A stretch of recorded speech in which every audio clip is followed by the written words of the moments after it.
Dear students, every time I came to this stage to welcome the gathering, there was a great figure on the dais in the person of Father K.J. Thomas. Not only as a community, as a person, I miss him, you all miss him. I recall some of the sentences I said even during the funeral. Once I said, it does not matter who takes the credit as long as the work is achieved. That is the policy of KJ, I said. Once I said, the taller the bamboo grows, the lower it bends. That is the humility of KJ, I said. On another occasion I said from this same place, the medicine for all our problems is love. If it does not work, increase the dose, I said. That is the policy of Father KJ, I said.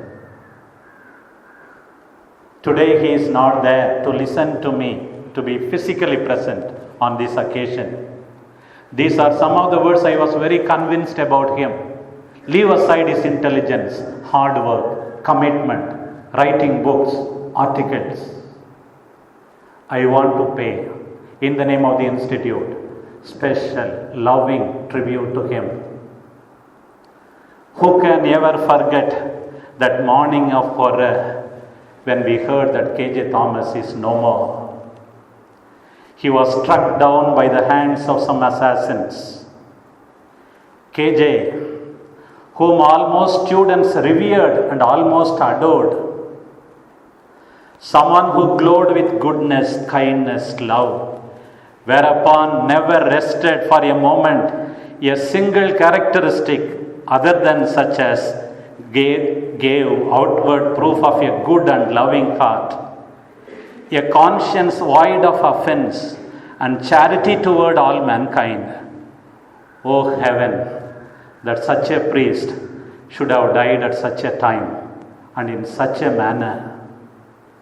You will never tire in listening to a rehearsal of all his virtues. How he served the seminary 10 years as the procurator from 1994 to 2004. How he served as president from 2007 to 2009 as an efficient president. How he served as rector from 2009 to 2013 for 4 years as the most loved rector. Great simplicity of mind and manner, with a disposition as genial as a bright May morning, with a temper that could hardly be ruffled by the most untoward circumstances, with a soul absolutely beaming through the eyes, with an affection that captivated everyone. He was possessed of firmness of purpose in his determination to do only what is right, that could not be overcome. What understanding towards the students, the distressed and downcast seminarians ever found a ready listener to the tale of distress, and never left him without words of consolation and acts which spoke louder than words. His speech, terse, pointed, plain, never wandering among the mazes of rhetoric after adornment, but simple as the man himself. With malice toward none, as Abraham Lincoln said, with charity for all, with firmness in the right. When I spoke about him, it was not simply for formality. You all clapped. It was a tumultuous outpouring of exultation from true and loving hearts at the sight of a man who everyone knew to be honest and true and sincere in every act of his life and every pulsation of his heart. It was the spontaneous outburst of the students, of the heartfelt confidence in their own rector. The precious one has gone away from us. A voice we love is still. A place is vacant in our hearts, which no one else can fill. KJ, you left behind our broken hearts and happy memories too. But we never wanted memories, we only wanted you. Our lies, you know, you tell us, are only lent. The grave is but a bed of roses. The blow was hard, shock, severe. We never dreamed your death so near. But only those who love can tell the pain of parting without farewell. God, give us strength to face this blow. What it meant losing you, no one will know. To hear your voice, to see your smile, to sit and talk with you a while, to be together in the same old way, would be our dearest wish today. Although we loved you dearly, we could not make you stay. A golden heart has stopped beating. Hard-working legs and hands are resting. God broke our hearts, maybe to prove us He only takes the best.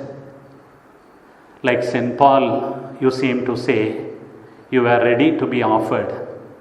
And from the time of your departure is at hand. You have fought the good fight, you have finished the race, you have kept the faith. The crown is waiting for you. KJ, it does not require monument or words to perpetuate the memory. Monumental marble may crumble into dust, but your memory will live in the bosom of seminarians, sisters, priests, and be perpetuated on the living pages of history as long as there are rectors, seminaries, and Catholic Church. God, you called him to give a martyr's glorious crown. In the great hosts of his faithful priests, KJ will always lead the race. Himself, the noblest work of God, an honest and sincere man, a faithful man. Arise then, O St. Peter's, sisters, brothers, fathers. Lift high the banner of right. Put all your foes to shame. Follow where KJ's footsteps led. His spirit be your own. It will lead you to victory. It will lead you to God's throne. May the providence of God watch over us, sustain us in the coming years, and make us preserve our faith throughout the academic year and the days to come. Thank you.